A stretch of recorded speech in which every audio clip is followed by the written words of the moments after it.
Good morning, welcome to Tip Tuesday. Today I wanted to talk about something that came up in the Free Friday questions that I answered yesterday in the Monday Live. And they were a question that you might have heard about with colour theory in interiors, that you have a main character colour and then a runner-up colour. And the reason why this is a rule is because it's all to do with creating a harmonious environment where your eye doesn't have multiple places to rest, which is why we create focal points. Focal points aren't just something that looks good. It's actually designed, focal points are designed to coordinate your attention towards, or guide your attention towards, one specific part of the room. And in doing this, it creates a settling feeling inside of your body because you're not chasing somewhere to land visually. This is obviously a psychology thing. So I just wanted to talk to you about this main character colour and runner-up colour, because what it's got to do with is weight. So to give you an example, if you decided to paint your, it doesn't have to be dark, but let's say this is the Farrow & Ball. Let's say that you decided to paint your interior red earth. You might then want to have a runner-up colour, and something that would go beautifully with that would be a blue or a green. Let's say that you wanted to paint a runner-up colour and you chose light blue. So can you see on the colour chart there that you've got red earth and light blue, and red earth would be the main character colour and light blue is considerably less weighty. So it lacks the same strength that the red earth has, but it still contributes a secondary colour, which adds depth and interest. You can also go lighter still or lighter still.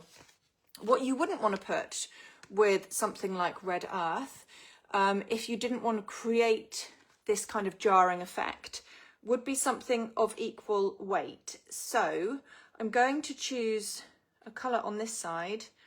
Let's say that you had, it has to be a colour, it can't read as neutral. So let's say that you went for oval room blue and red earth. So those two colours in a room, they're fairly equal in weight, even though they're different colours.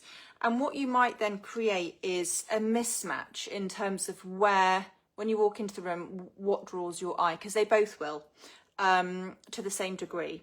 The only reason you would use these in the same room is if you want to create that vibrancy. Say, for instance, that you're creating a playroom or a child's room that you want to sort of have that sense of vibrancy.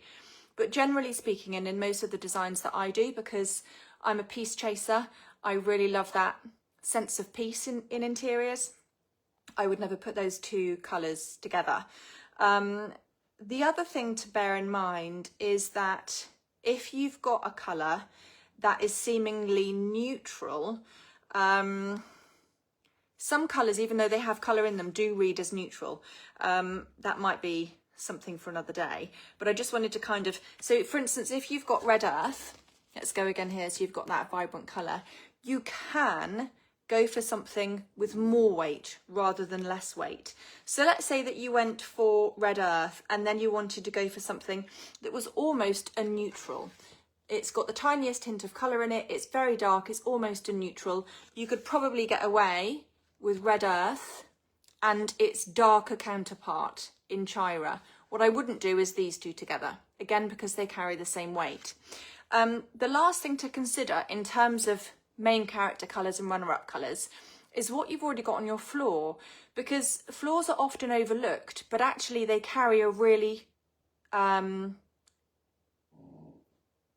poignant part, or really strong part of the interior in terms of colour. So let's say that you've got a black slate floor, that would be your main character colour, and you wouldn't want to put an equally dark or equally strong paint on the wall. You would want to go either a runner-up character that's a few shades lighter, and in the same tone, or in the same breath, if you've got, for instance, a wooden floor, but it's quite It's worn quite orange, so it's got quite a lot of warmth to it.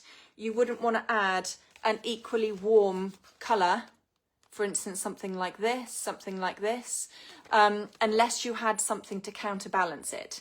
So that's what interiors designers often talk about when they talk about main character colour and runner-up colour. I hope that's helped somebody today, and I'll see you next week.